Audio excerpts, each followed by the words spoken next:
Good evening. It's March 7th, 2022, and this is a regular meeting of the Moscow City Council. Gina.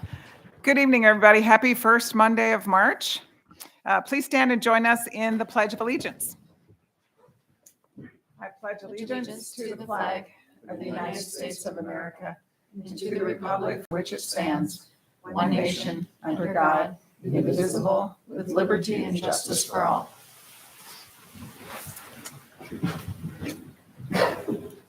Okay, first item up on the agenda tonight is the consent agenda, and this consists of either routine or non-controversial items that have come up already in two different committees of the City Council, the Public Works and Finance or the Administrative Committees, and they voted to pass these on to the consent agenda and save us a few moments tonight. Your Honor, I'm sorry, you lifted your hand. You're good. Go for it. I move that we approve the consent agenda. Second. Moved and seconded. We'll start with Julia. Aye. Anne. Aye. Sandra. Aye. Maureen. Aye. And Gina. Aye. Okay, that passes. And we move on to the regular agenda. Do we have a staff recognition tonight? Nothing this evening, Your Honor. Okay. We have one mayoral appointment up tonight, and that is for Mikey Fraser-Worth for the Human Rights Commission, expiring 12/31 of 22. Your Honor, I move approval of our one appointment to the Human Rights Commission, please. Thank you. Second. Seconded. All right. Gina. Aye. Maureen. Aye. Anne. Aye. Sandra. Aye. And Julia. Aye. Okay, congratulations. Mikey, are you out there? Do you want to come up and say a few words or just wave at us from the back? Okay. Well, welcome to the Human Rights Commission. Okay, next up, public comment in the mayor's response period for 15 minutes. Give people a dose of time, 3-minute intervals. Come up to the podium, tell us what's on your mind, as long as it's not on tonight's agenda nor pending before Planning and Zoning or the Board of Adjustment. It's your chance to come up and tell us what concerns you and what you'd like to see done or not done in the city. So any takers, rush on up. Okay. Despite allowing a few seconds for people to compose themselves for public speaking, none showed up. Okay. Next up is a public hearing for 1604 and 1704 East D Street, a proposed rezone. And this is a public hearing. And the way public hearing works is we hear from staff in a presentation. City Council asks a few questions, after which if the applicant chooses to say a few words and present more information, they're welcome to do that. Following that, we have public testimony in favor of, followed by those in opposition, followed by those of a general nature, and then an opportunity for the applicant to address any questions or comments that came up during that period, after which it goes to City Council for discussion and vote. Mike, you're up. Thank Public you, Your hearing's Honor, open. council members. So before you tonight, we have a public hearing, and this is a proposed rezone of an approximately 4-acre area located at 1604 and 1704 East D Street within the city. The applicant is John Sanuski, and they're requesting the rezone of this property. And the proposed rezones from the current farm, ranch, and outdoor recreation FR zone to the moderate density single-family residential zone, which is our R2 size, highlighted in red at the center of your screen. You can see D Street there to the south, Mountain View Road to the west, Moscow Middle School to the west as well. We have the existing Fosburg estate to the south, which is in a conservation easement, as well as a portion of this property is also within a conservation easement. There's a pasturage to the north of 2 single-family dwellings that exist on the property, one located here and one located here, and this would be the pasture field here to the north surrounding those 2 single-family dwellings. Taking a look at the current comprehensive plan land use designation, it's currently designated as auto urban residential, as well as the properties to the north, east, and to the south. The middle school to the west is currently designated as civic institutional, as well as the skate park to the southwest. What auto urban contains predominantly single-family detached homes on lots ranging from 7,000 to 11,000 square feet in size, more isolated from surrounding uses, which to rely more on automobile transportation. Generally anticipated to be developed low to moderate density residential uses. Could be between 3 to 6 units per acre and could include a mixture of either single-family, twin home, townhouse, residential dwellings. 1, R2, and R3 zone. So it brings us to the current zoning configuration of the area. Property is currently designated as farm, ranch, and outdoor recreation in the green. Surrounding area is primarily R2 to the west, to the east, and in the southwest. Existing Fosburg property to the south across D Street is ag forest. And then properties to the south of F Street are R3 zone. And the proposal before you tonight is to rezone the property to the R2 zone to be consistent with the surrounding area.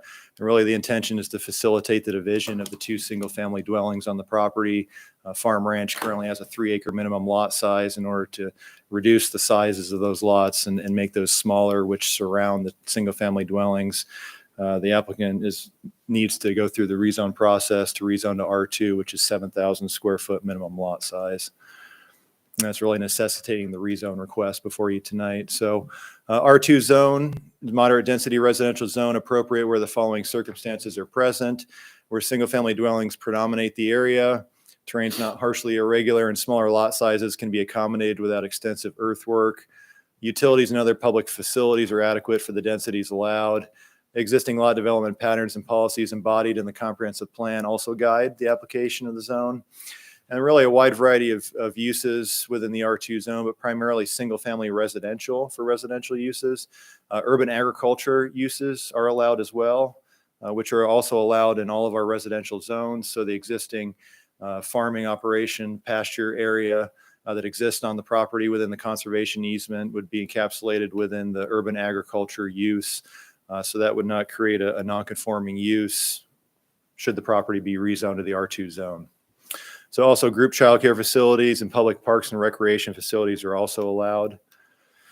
Looking at Mountain View and D Streets, those are both minor arterials, 36-foot wide paved roadways, curb gutter sidewalks on both sides of the street, and there are bike lanes and no parking on both sides of the street as well. And water, sanitary sewer, and storm sewer mains exist within the adjacent streets. Planning and Zoning Commission did conduct a public hearing earlier this year on January 26 and recommended approval of the rezone request with no conditions. Staff's recommendation to council tonight is to conduct the public hearing and upon consideration of testimony received, approve the proposed zoning ordinance under suspension of the rules and adopt Planning and Zoning Commission's reason statement of relevant criteria and standards. And I'd certainly try to answer any questions that you had.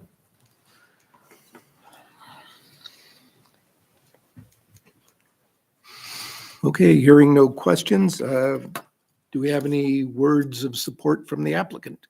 I represent the applicant. Yep. Got to get you on the record. Just name and city of residence. I'm Paul Clark. I live in Moscow, Idaho. And I represent Fosburg Manor LLC, which is, and John, can't say his name very well, but the owner, he's the managing member of the LLC that owns the property now. He inherited from the Fosburgs when they passed away. He's a grandson. And the presentation is just exactly what we're trying to do. The intent is the house on the corner of D Street and Mountain View, they're trying to sell it. And so to do that, they needed to divide it. But the rest of the pasture will remain pasture. It's in the conservation easement. And that's it. Any questions? No questions. Thank you. Thank you. Okay, any public testimony in favor? Testimony in opposition? And testimony of a general nature? Okay, hearing none, public hearing is closed. And no need to rebut because there were no comments made. So, discussion counselors. I guess I would just say that since it looks like it goes well with the conservation easement and everyone is they understand what's going on and they aren't against it, then I see no reason to be against it either. And I feel like we should go on and move forward. And I'd move that sorry, I don't have this in front of me. Thanks. I move that we approve thank you. The proposed zoning ordinance under suspension of the rules requiring 3 complete and separate readings, and that it be read and published read by title and published by summary. Second. And you're not done yet. And adopt. Oh, I thought there was a period. I am so sorry. And adopt the Planning and Zoning Commission reason statement of relevant criteria. Second. Okay, moved by Sandra, seconded by Ann. Further discussion? Okay, Gina, Aye. Maureen. Aye. Ann, Aye. Sandra, Aye. Julia. Aye. Okay. We have a passage for ordinance number 2022-06. Okay. An ordinance of the city of Moscow, Idaho, a municipal corporation of the state of Idaho, providing for the zoning of an approximately 4-acre property described in section 2 as moderate density single-family residential, R2, providing that the provisions of this ordinance be deemed severable, providing for this ordinance to be in full force and effect from and after its passage, approval, and publication according to law. Thank you, Mike. Thank you. Okay. Let's see. Next up, Moscow Farmers Market Handbook 2022, Amanda Argona. Good evening, Mayor, Council, and staff. I am presenting on this year's Moscow Farmers Market Handbook. Basically, it's outlined very well in tonight's agenda, but the handbook was originally envisioned in 2018. That was our first iteration, and each year, the commission and staff review the handbook to make sure our policies are lining up with what's happening on the ground. And we have a policy subcommittee that actually does the bulk of this work. And then recommendation before you, this went before Public Works and Finance, but just to keep all the council members in the loop who weren't present that day, the goal of the subcommittee is to keep the policies aligned with the mission and vision of the farmers market. Sometimes it's as simple as clarifying and explicitly stating policies, removing redundancy. But the subcommittee puts in a lot of time and effort. So they had 3 meetings. We had Jenny Parker with Wingover Farm, produce vendor rep on the subcommittee. Carrie Morsick and Mackenzie Lawrence are at-large members who are also on the subcommittee and totaled us 16 and a half hours of time outside of their normal monthly commitments. Reviews go before the Farmers Market Commission for making sure that they're staying on track and everyone's kept aware of what's going on. I'm happy to show the cover of this year's 2022 handbook, outrolling our new program graphics. Basically, very few changes, market operating policies in regards to vendor eligibility and approval. A lot of this was just making sure our language was consistent across the board, defining new vendors as those who have not previously sold at the market or had been absent for 2 or more consecutive seasons, understanding the processes that they're subject to. Ag vendors have to receive a satisfactory site visit, and non-ag vendors, which are essentially your craft and food vendors, have a jury that they have to become eligible through. And we just wanted to make sure that this item was lining up with Appendix 6. Returning vendors are defined as those who have not been absent for 2 or more consecutive seasons, and they have a pretty easy way. They just got to follow a few rules and policies.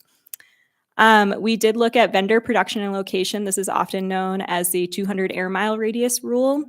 The policy subcommittee did look at this, put forward some recommendations to the commission as a whole, and ultimately the commission has decided to forego any changes this year. And the policy subcommittee is actually really excited to continue this discussion and make sure that our 200 air mile radius is being true to our market mission statement and values. So they will continue to evaluate that. So no changes this year. So all of our vendors that have been coming to the market within a 200 air mile radius are welcome to continue to come to the market, and any new vendors as well.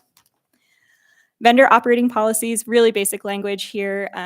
Basically, vendors have to have their tents and booths set up by 8 a.m. That's the addition language.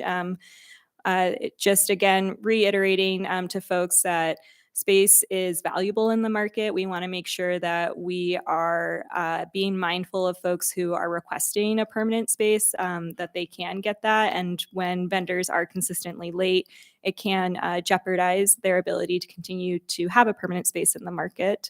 Happy to go into any questions about that as well. Vendor operating policies continued. Vendor merchandise was a new policy that was put into effect last year. This effectively allows vendors to sell merchandise in a limited scope. It was our first season with it. They evaluated it. They didn't see any changes. We didn't see any major things that we had missed in crafting that policy. So we're happy to see that it's standing as is. Same with public health management. So they were tasked with looking at those policies, and there were no recommendations, so no changes moving forward. Appendix 6 probably saw the bulk of changes.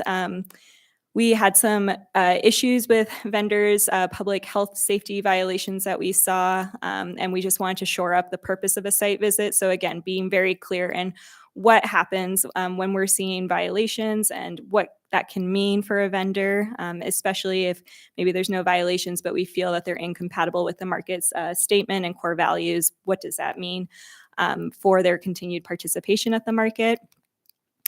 This is a relatively new policy in Appendix 6, so tier eligibility. Typically, a new vendor is recommended that they sign up for a Tier 1 or Tier 2 package. Tier 1, you could generally say is about once a month attendance, and Tier 2 is about mid-month, so maybe 14, 15 times a season. And then as far as being promoted to Tier 3 status in their first year, they have to meet certain criteria for that special consideration.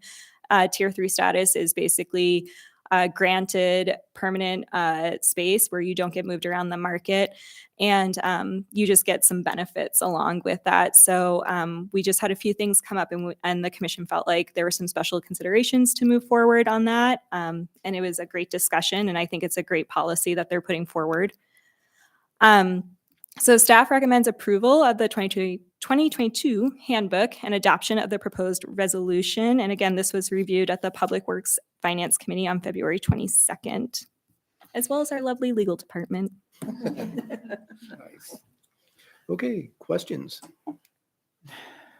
You up first? I don't have any, well, no, I don't have any questions. I want to have a moment of just sheer appreciation for the length and breadth and width of the 16 and a half hours worth of work that three individuals and you put into this.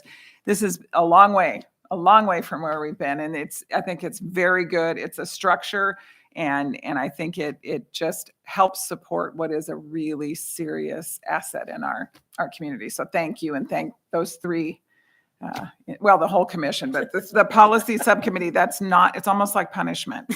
So I appreciate their work, for sure. I have to ditto that. It's the same thing. This is so much different than what the market looked like when I first came, or even just a couple of years ago. It's pretty phenomenal, and thank you. But I do have real questions too.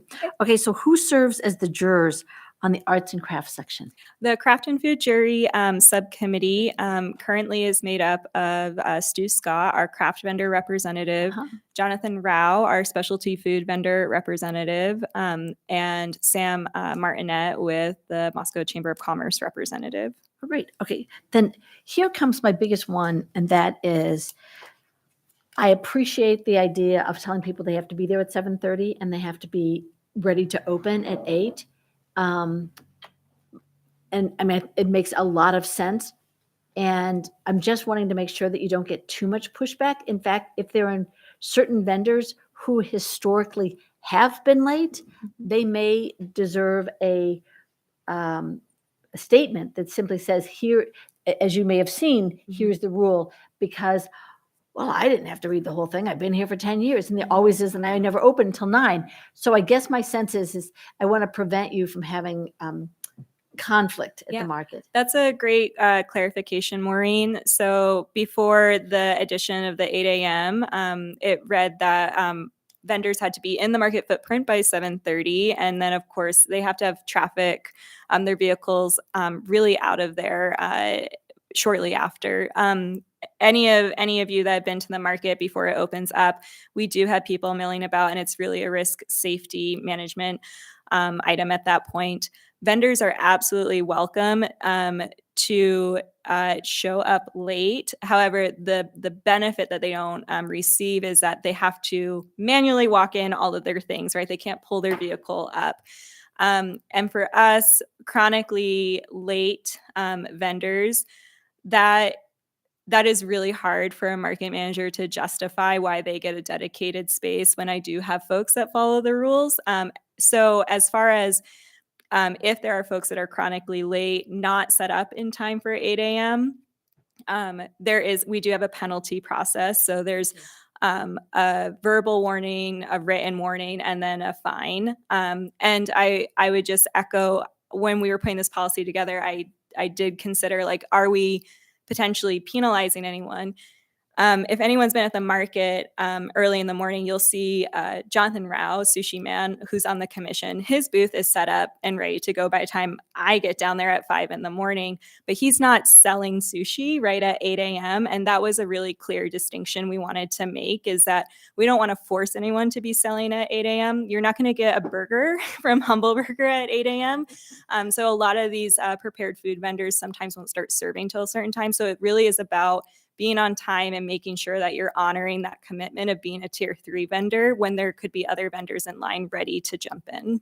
I think it's a fabulous idea. My biggest concern is if there had historically for the last 3 years, a particular vendor or two vendors or something are always late, that I want to try and minimize the confrontation between you and whoever happens to be the person doing it, but it's probably you, and that vendor. And I don't want you to get attacked. I mean, I think the rule is great. Yeah. So we have the penalty process in place, so it's not like we just come down on them with an axe and your spot is gone immediately. So they have chances to make sure that they're making improvements. I like the warning sense. Thank you very much. I appreciate it. Julia. This is great. Thank you. I looked through it and it's so well organized. I'm sure the vendors appreciate it. But I just wondered about any accommodations for vendors that have disabilities. Like, I've noticed that some of the vendors are slower to pack up, or for different reasons. And I just wonder if there's any kind of leeway on that end of the rules. That's a great question. So what we tell vendors is, with the streets closing at 5 a.m., they can show up anytime after that. And again, some of our vendors are there before 5 a.m. So however much time that they need to accommodate, it does get a little bit trickier towards the end of the day because they are only given an hour from the time that market closes to the time that we're expected to have the streets back open to the public. But we encourage vendors who need extra time to seriously think about how to pack up their booth. We unfortunately, as a small staff of 3, cannot provide that support to help vendors. And of course, we want to make sure that we're not playing favorites with any vendor. We have tried really hard to develop a volunteer program, but what I have found with the vendors is they really need consistent help from week to week. As far as anyone that needs a closer parking accommodation, we do work with several vendors to allow them to either park in the first bay of the Jackson Street parking lot, which we designate as temporary ADA parking. And then there are a few spaces that anyone who needs that kind of accommodation can park closer to the market. Generally, if vendors don't need that accommodation, the expectation is that they're parking here at City Hall or a minimum of 2 blocks away from the market to open up that parking for customers. But we do work with a few folks who need that accommodation so they can get in a little bit quicker. And then, of course, take the full allotted hour. And on top of that, Councilmember Parker, they can, if they're pulling into a parking stall the correct way, and all of their stuff is on the sidewalk, they can take as long as they want to load, provided they're not dealing with any traffic issues when we do open the streets. Okay, that's good to know. Thanks. Ann, got anything? Sandra? Nope, I love it. Gina? I move that we approve the 2022 Moscow Farmers Market Handbook and the associated resolution. Second. A motion by Gina, second by Maureen. Further discussion? It's great. Okay. Ann?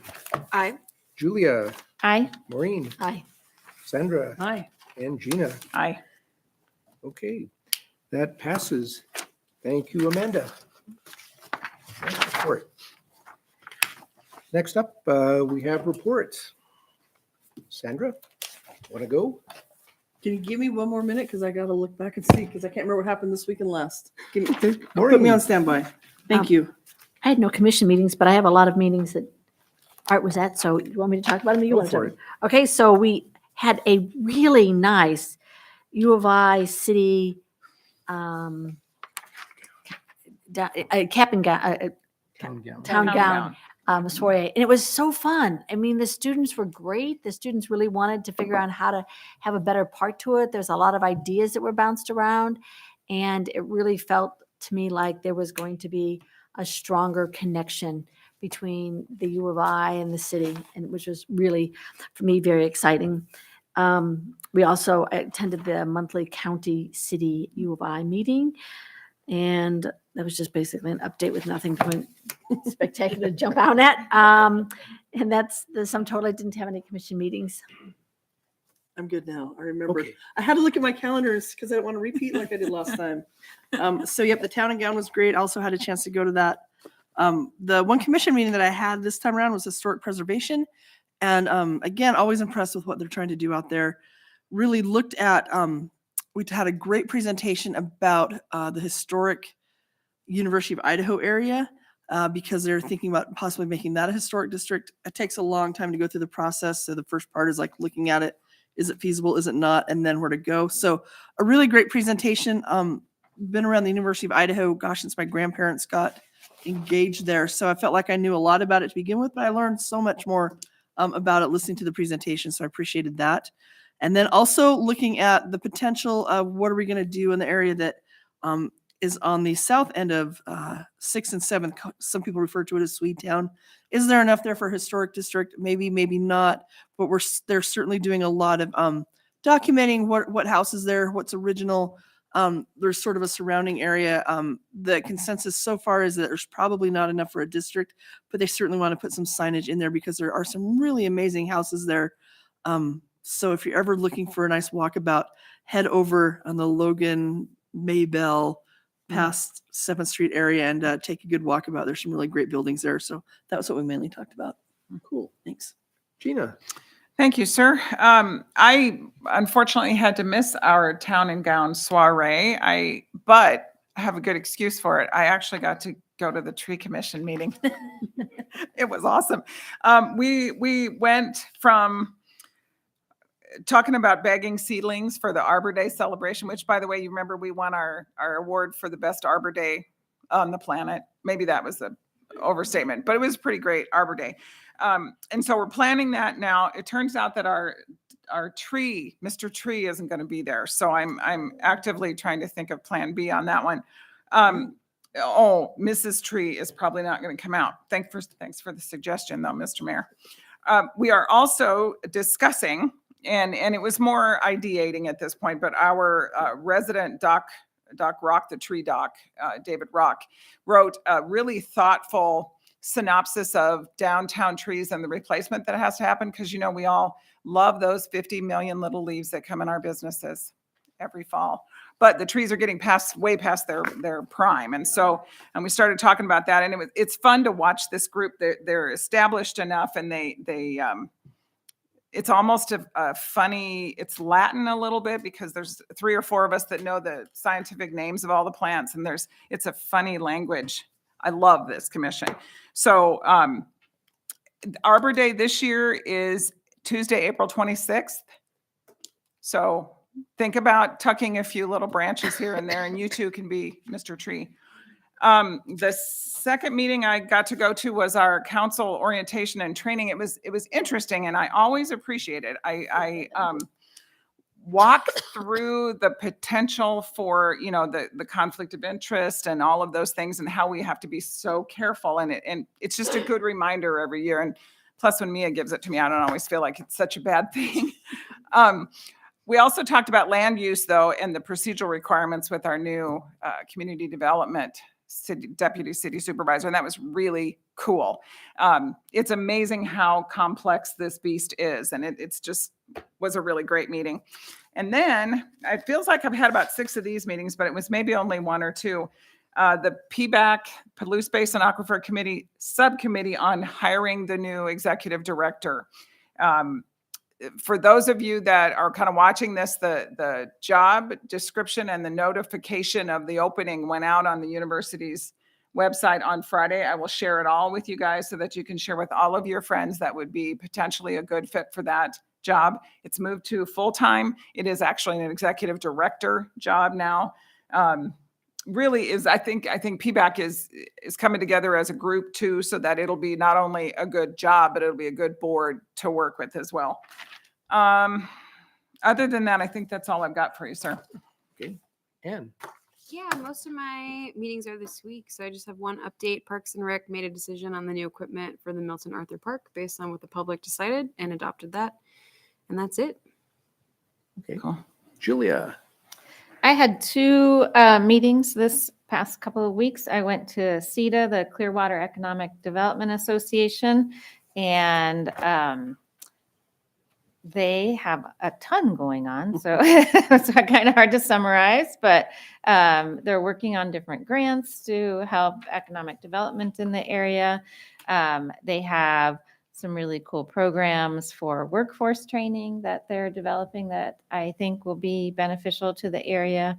And they are also in the process of selling their building in Alturas Park. So they bought the building, helped the business develop, and now they want to turn that money over to help another area. So that project is coming full circle. And then the other meeting I went to this last 2 weeks was fair and affordable housing. And it was really fun. I was really looking forward to it. Cody was there. It was mostly Palouse Prairie's 6th grade class who's their teacher deserves recognition. His name is Greg Pierce. And they came in and they presented to us lots of different ideas about fair and affordable housing. And they'd done a lot of research, and they were very articulate and even answered our questions at the end. And it was awesome. But I counted, because I took a lot of notes, they came up with 14 different ideas to help with affordable housing in the area. And it was just really great to hear lots of creative ideas. There's no one solution, but there's lots of little things that maybe could be done. So that was really fun. And Greg typed up kind of a summary of all their presentations. And so I will ask him for an electronic copy of that and get it to you guys, because I thought it was great. Also fun to see, kids here. And also fair and affordable housing will be tabling on March 10th at the Lake Tahoe Health Fair at the fairgrounds. So that'll be an interesting day, and there'll be lots of different organizations there. While you're on that, would you like to say a little bit more about the Health and Wellness Fair? Well, let's see. It is, I don't know what else. Right I there. have the flyer. It's March 10th from 11 to 6 at the Latah Fairgrounds. And that's all I got. Okay. Well, I've got a series of things. First off, I delivered the State of the City address last week. Moscow is in pretty good shape right now, which I'm happy to report. And I talked a bit about what we've done in the last year and what to look out for coming up, mostly in the form of construction and road closures. Find different ways to get around town. Start looking now. Let's see, we also went to police pinning for Branson Stirk, our newest police officer, and that's always a memorable occasion for them and for us. The police are always very happy to welcome on a new officer to help out. There's still openings on the police force too. If you want to get busy, get out there, put in an application. The airport board met and they're waiting on bids for structural steel that they hope to have issued before long, and also waiting for the final cost estimates for the terminal that need to come in before we issue RFQs for the actual construction. So the airport terminal is moving along. It'll be here soon. Also online, you will find our climate action plan on Moscow's website, front page. Please have a look at it. Go through it. There's an area where you can have responses, provide us with questions and thoughts on that. There will be a virtual open house on March 9th from 6 to 7 p.m. You can get the URL off of the website. Please attend too, and you can get a presentation and ask questions live at that event. And other than that, on 4/25, April 25th, the City Council will have a workshop to discuss the climate action plan right here and make some decisions on how to move forward. And finally, I was on the You and I at U of I podcast on Friday and got this magnificent homemade real live button as a result. So I'm not quite sure when the airing date of that'll be, but it was a fun half hour chatting with the students on various issues. And by extension, that town gown event was good and did a lot of information spreading about the fact that the entertainment district ain't just for Moscow. You too, university student groups can participate in the entertainment district through our very own Amanda Argona and get something set up to entertain not only yourself, but the rest of us here in town too. So good stuff all the way around. Anything from staff? Nothing for staff this evening. Wow, you guys are quiet. Well, we have run out of ink on the page. Do we hear a motion to adjourn? So moved. Second. All in favor? Aye. Aye. Aye. Okay, we're adjourned. Thank you, everyone. New Glenn?